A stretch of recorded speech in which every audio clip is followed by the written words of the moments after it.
ಮನೆ ಮನೆಗೂ ಪೊಲೀಸ್ ಏನಪ್ಪ ಇದು ಅಂತ ನೀವು ಕೇಳಬಹುದು. ಕರ್ನಾಟಕದಲ್ಲಿ ಸುರಕ್ಷಿತ ಹೆಚ್ಚು ಸಂಪರ್ಕ ಹೊಂದಿರುವ ಮತ್ತು ನಾಗರಿಕ ಸ್ನೇಹಿ ಪೊಲೀಸ್ ವ್ಯವಸ್ಥೆಯನ್ನ ನಿರ್ಮಿಸುವತ್ತ ಒಂದು ಪ್ರಮುಖ ಹೆಜ್ಜೆಯಾಗಿದೆ. ಈ ಕಾರ್ಯಕ್ರಮ ಬೆಂಗಳೂರಿನ ಗೋವಿಂದರಾಜನ ವಾರ್ಡ್ ಎಂಸಿ ಲೇಔಟ್ನಲ್ಲಿ ಆಯೋಜನೆ ಮಾಡಲಾಗಿತ್ತು. ಕಾರ್ಯಕ್ರಮಕ್ಕೆ ಗೃಹ ಸಚಿವ ಜಿ ಪರಮೇಶ್ವರ್ ಚಾಲನೆ ನೀಡಿದರು.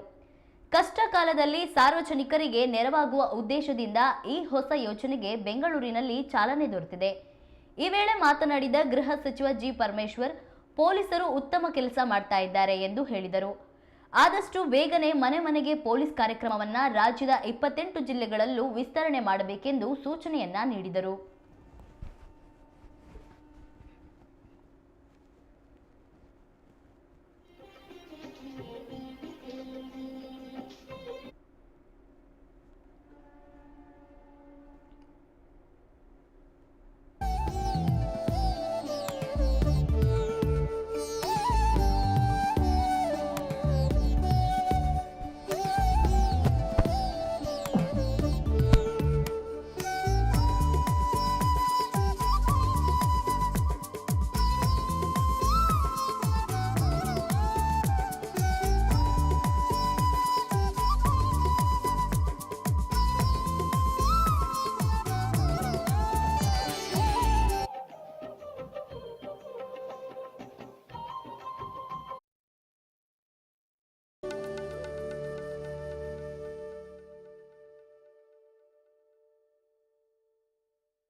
ಬಹುಶಃ ಇದರ ಯಶಸ್ವಿ ದೇಶವ್ಯಾಪ್ತಿ ಆಗುತ್ತೆ ಅಂತ ಹೇಳಿ ನಾನು ಭಾವಿಸ್ಕೊಳ್ತೇನೆ. ಈ ಸರಳ ಕಾರ್ಯಕ್ರಮದಲ್ಲಿ ಭಾಗವಹಿಸಿರ್ತಕ್ಕಂಥ ನಮ್ಮ ಇಡೀ ಪೊಲೀಸಿನ ಮುಖ್ಯಸ್ಥರು, ಕ್ಯಾಪ್ಟನ್ ಆಗಿರ್ತಕ್ಕಂಥ ಮಾನ್ಯ ಡಾಕ್ಟರ್ ಸಲೀಂ ಅವರೇ, ಈ ಕಾರ್ಯಕ್ರಮದ ಅಧ್ಯಕ್ಷತೆಯನ್ನು ವಹಿಸಿ ಇಡೀ ಬೆಂಗಳೂರಿನ ಎಲ್ಲ ಭಾಗಕ್ಕೆ, ಇಡೀ ರಾಜ್ಯಕ್ಕೆ ಈ ಕಾರ್ಯಕ್ರಮದ ಪರಿಚಯವನ್ನ ಮಾಡೋದಕ್ಕೆ ಅವಕಾಶ ಮಾಡಿ ಇವತ್ತು ನಮ್ಮೊಂದಿಗೆ ಇರ್ತಕ್ಕಂಥ ತಮ್ಮೆಲ್ಲರ ಅಚ್ಚುಮೆಚ್ಚಿನ ಕ್ರಿಯಾಶೀಲ ಶಾಸಕರಾಗಿರ್ತಕ್ಕಂಥ ಪ್ರಿಯಾ ಕೃಷ್ಣ ಅವರೇ,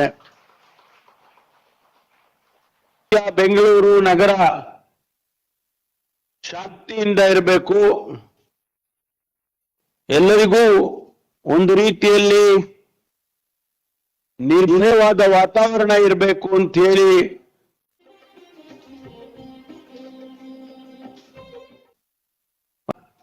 ಆಗ ನಮಗೂ ಅವ್ರಿಗೂ ಎಲ್ಲೋ ಒಂದು ಬಾಂಧವ್ಯ ಬೆಳೆಯುತ್ತೆ ಅಂತ ಹೇಳಿ ನಾನು ಇದನ್ನ ಯೋಚನೆ ಮಾಡಿದೆ. ಆನಂತರ ನನಗೆ ಅನ್ನಿಸ್ತು ಇದರಿಂದ ಬಹಳ ಉಪಯುಕ್ತ ಆಗ್ತದೆ ಅಂತೇಳಿ.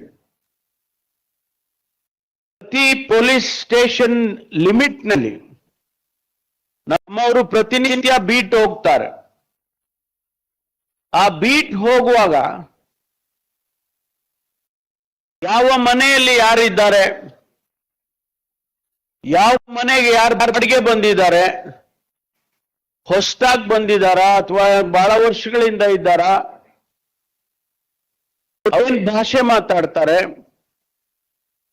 ಅವ್ರು ಏನ್ ಕೆಲಸ ಮಾಡ್ತಾರೆ, ಅವ್ರ ಮನೆಯಲ್ಲಿ ಎಷ್ಟು ಜನ ಇದ್ದಾರೆ, ಅವರೆಲ್ಲ ಏನ್ ಕೆಲಸ ಮಾಡ್ತಾರೆ, ಈ ರೀತಿ ಮಾಹಿತಿಗಳನ್ನ ಕಲೆ ಹಾಕಿದ್ರೆ ಅನೇಕ ರೀತಿಯಲ್ಲಿ ನಮ್ಮ ಪೊಲೀಸ್ ಇಲಾಖೆಯಲ್ಲಿ ಇಡೀ ಬೆಂಗಳೂರು ನಗರದ ಡೇಟಾ ಬ್ಯಾಂಕ್ ನಮ್ಮ ಹತ್ರ ಇರುತ್ತೆ.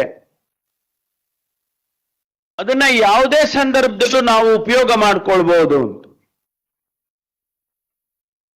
ನಾವು ಅವ್ರ ಮನೆಗೆ ಬಂದಂತ ಸಂದರ್ಭದಲ್ಲಿ ಅವರಿಗೆ ನಮ್ಮ ಕಷ್ಟ ಸುಖ ಹೇಳ್ಬೋದು. ನಮ್ಗೆ ಯಾರೋ ತೊಂದರೆ ಕೊಡ್ತಾ ಇದ್ದಾರೆ ಅದನ್ನ ಹೇಳ್ಬೋದು. ನಮ್ಮ ಮಕ್ಕಳಿಗೇನೋ ತೊಂದರೆ ಆಗ್ತಾ ಇದೆ ಅದು ಹೇಳ್ಬೋದು. ಯಾರೋ ಬಂದು ನಮ್ಮ ಮಗು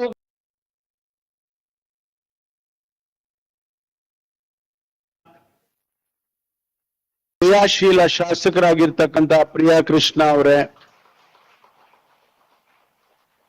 ಬೆಂಗಳೂರು ಮಹಾನಗರ ಪಾಲಿಕೆಯ ಮುಖ್ಯಸ್ಥರು ಮತ್ತು ನಗರ ಶಾಂತಿಯಿಂದ ಇರಬೇಕು, ಎಲ್ಲರಿಗೂ ಒಂದು ರೀತಿಯಲ್ಲಿ ನಿರ್ಭಯವಾದ ವಾತಾವರಣ ಇರಬೇಕು ಅಂತ ಹೇಳಿ ಶ್ರಮಿಸ್ತಾ ಇರ್ತಕ್ಕಂಥ ಮಾನ್ಯ ಸೀಮಂತ್ ಕುಮಾರ್ ಅವರೇ, ಗಳು ಮತ್ತು ಎಲ್ಲ ಅಧಿಕಾರಿಗಳು, ನಾನು ನಮ್ಮ ಕಾರ್ಯಕರ್ತರು ಪ್ರತಿಯೊಬ್ಬರು ಮನೆ ಮನೆ ಹೋಗಿ ಕಾಂಗ್ರೆಸ್ಸಿನ ಬದ್ಧತೆ, ಅದೇ ರೀತಿ ನನಗೆ ಎಲ್ಲೋ ಒಂದು ಕಡೆ ನಮ್ಮ ಪೊಲೀಸ್ನವರು ಜನಸ್ನೇಹಿ ಆಗಬೇಕು, ಜನಸಮುದಾಯ ನಮ್ಮನ್ನ ಭಯದಿಂದ ನೋಡಬಾರದು, ಒಬ್ಬ ಸಹೋದರನ ಭಾವನೆಯಿಂದ, ಸಹೋದರಿಯ ಭಾವನೆಯಿಂದ ಪೊಲೀಸ್ ಇಲಾಖೆಯನ್ನ, ಪೊಲೀಸ್ ವ್ಯಕ್ತಿಯನ್ನ ನೋಡಬೇಕು. ಅದಕ್ಕಾಗಿ ಏನ್ ಮಾಡಬಹುದು ಅಂತ ಹೇಳಿ ಯೋಚನೆ ಮಾಡುವಾಗ ಅನೇಕ ಕಾರ್ಯಕ್ರಮಗಳ ಹಿಂದೆಲ್ಲ ಮಾಡಿದ್ದೇವೆ. ಆದ್ರೆ ನನಗನ್ಸಿದ್ದು ನಾವೇ ಜನರ ಮನೆ ಬಾಗಿಲಿಗೆ ಹೋಗೋಣ, ಅವರ ಪರಿಚಯ ಮಾಡಿಕೊಳ್ಳೋಣ, ಅವರ ಜೊತೆ ಸಂಭಾಷಣೆ ಮಾಡೋಣ, ಅವರ ಕಷ್ಟ ಸುಖಗಳನ್ನ ಆಲಿಸೋಣ. ಆಗ ನಮಗೂ ಅವ್ರಿಗೂ ಎಲ್ಲೋ ಒಂದು ಬಾಂಧವ್ಯ ಬೆಳೆಯುತ್ತೆ ಅಂಥೇಳಿ ನಾನು ಇದನ್ನ ಯೋಚನೆ ಮಾಡಿದೆ.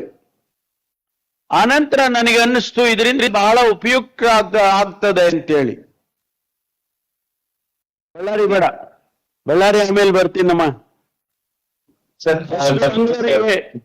ಆಯ್ತು, ನೀವೇ ಬಂದ್ರಲ್ಲ ಅರುಣ್. ಅರುಣ್ ಹೇಳಿಯಪ್ಪ, ಏನಾಗ್ತಾ ಇದೆ? ಈ ಪ್ರೋಗ್ರಾಮ್ ಪ್ರಾರಂಭ ಮಾಡಿದ್ರ? ಎಸ್ ಸರ್, ಶುರು ಮಾಡಿದೀವಿ ಸರ್. ಪಾಸಿಟಿವ್ ರೆಸ್ಪಾನ್ಸ್ ಅದು ಕಡೆಯಿಂದ ಬಂದಿದೆ ಸರ್. ಇನಿಷಿಯಲಿ ಬೇರೆ ಪೊಲೀಸ್ನವರು ಬೀಟ್ ಕಾನ್ಸ್ಟೇಬಲ್ಸ್ ಜೊತೆ ಮಾತ್ರ ಟಚ್ ನಲ್ಲಿ ಇದ್ರು ಸರ್.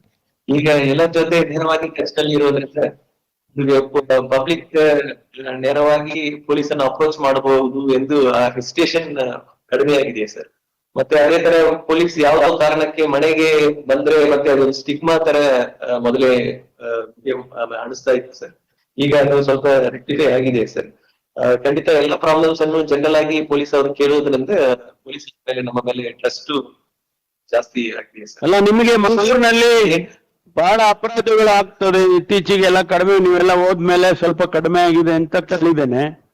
ಆದ್ರೆ ನಿಮಗೆ ಇದು ಸಹಾಯ ಆಗುತ್ತೆ. ಮಂಗಳೂರಲ್ಲಿ ನಾವು ಬಹಳ ಆತಂಕದಲ್ಲಿದ್ದೇವೆ. ಎಲ್ಲಿ ಏನಾಗುತ್ತೆ, ಯಾವ ಸಂದರ್ಭದಲ್ಲಿ ಮರ್ಡರ್ ಆಗುತ್ತೆ, ಯಾವ ಸಂದರ್ಭದಲ್ಲಿ ಯಾರೋ ಮನೆ ನುಗ್ಗುತ್ತಾರೆ ಅಂತ ಎಲ್ಲ ಕಂಪ್ಲೇಂಟ್ಸ್ಗಳು ನಾನು ಮೊನ್ನೆ ಬಂದಾಗ ಕೂಡ ಹೇಳಿದ್ರು. ಅದು ಈ ಕಾರ್ಯಕ್ರಮ ಸಹಾಯ ಆಗುತ್ತಾ? ಸರ್ ಖಂಡಿತ ಸರ್. ನಾವು ಎಕ್ಸ್ಟ್ರಾ ಅಡಿಷನಲ್ ಇನ್ಫಾರ್ಮೇಶನ್ ನಮ್ಗೆ ಬರ್ತಾ ಇದೆಯಾ ಸರ್. ಇನಿಷಿಯಲಿ ಸ್ವಲ್ಪ ಪೊಲೀಸ್ ಹೋಗುವಾಗ ಏನಕ್ಕೆ ಬಂದಿದ್ದಾರೆ ಎಂದು ಸ್ವಲ್ಪ ಟ್ರಸ್ಟ್ ಫ್ಯಾಕ್ಟರ್ ಸ್ವಲ್ಪ ಕಡಿಮೆ ಇತ್ತು ಸರ್. ಈಗ ಇಂಪ್ರೂವ್ ಆಗ್ತಾ ಇದೆಯಾ ಸರ್. ಖಂಡಿತ ಇನ್ನು 1 or 2 months ನಲ್ಲಿ ಅದು. ಸರ್ ನಾವು ಲಾಸ್ಟ್ ಸಾಟರ್ಡೆ, ಸೆಕೆಂಡ್ ಸಾಟರ್ಡೆಗೆ ಶುರು ಮಾಡಿದೀವಿ ಸರ್. ನಮ್ಮ ಅಧಿಕಾರಿಗಳು ನಾವು ಸಹ ಹೋಗಿದ್ದೀವಿ ಸರ್. ತುಂಬಾ ಒಳ್ಳೆ ರೆಸ್ಪಾನ್ಸ್ ಬರ್ತಾ ಇದೆ ಸರ್. ನಮ್ಮ ಎಲ್ಲ ಕೆಲಸಗಳು ಏನೇ ನಮ್ಮ ಪ್ರೊಆಕ್ಟಿವ್ ಅಂಡ್ ರಿಯಾಕ್ಟಿವ್ ಕೆಲಸಗಳು ಏನೇನಿದಾವೆ ಸರ್, ಅರಿವು ಮೂಡಿಸೋದಾಗ್ಲಿ, ಇರುವ ಇನ್ವೆಸ್ಟಿಗೇಷನ್ ಅಂಡ್ ಎಕ್ಸಿಸ್ಟಿಂಗ್ ಎಂಕ್ವೈರೀಸ್ ಆಗ್ಲಿ, ಎಲ್ಲ ಈ ಕ್ಲಸ್ಟರ್ ಮೂಲಕ ಮಾಡುವಂತ ಅವಕಾಶ ಸಿಗ್ತಾ ಇದೆ ಸರ್. ಅಂಡ್ ಜನನು ಸಹ ತುಂಬಾ ಖುಷಿಯಾಗಿದ್ದಾರೆ ಸರ್. ಯಾಕಂದ್ರೆ ಯಾವಾಗಲೂ ಕೆಲಸದಿಂದನೇ ನಮ್ಮನ್ನ ಭೇಟಿ ಆಗಕ್ಕೆ ಇರುತ್ತೆ ಸರ್. ಬಟ್ ಈ ಇದರಲ್ಲಿ ಅವ್ರು ಯಾವುದೇ ಕೆಲಸ ಇಲ್ಲದೆ ಒಂದು ಸೌಹಾರ್ದದಿಂದ ಭೇಟಿ ಆಗುವಂತ ಅವಕಾಶನೂ ಸಿಗ್ತಾ ಇದೆ ಸರ್.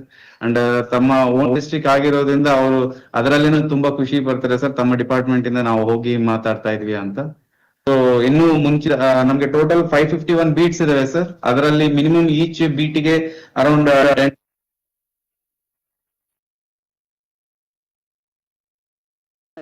ಬಳ್ಳಾರಿ ಹೇಳಿ. ನಮಸ್ತೆ ಸರ್.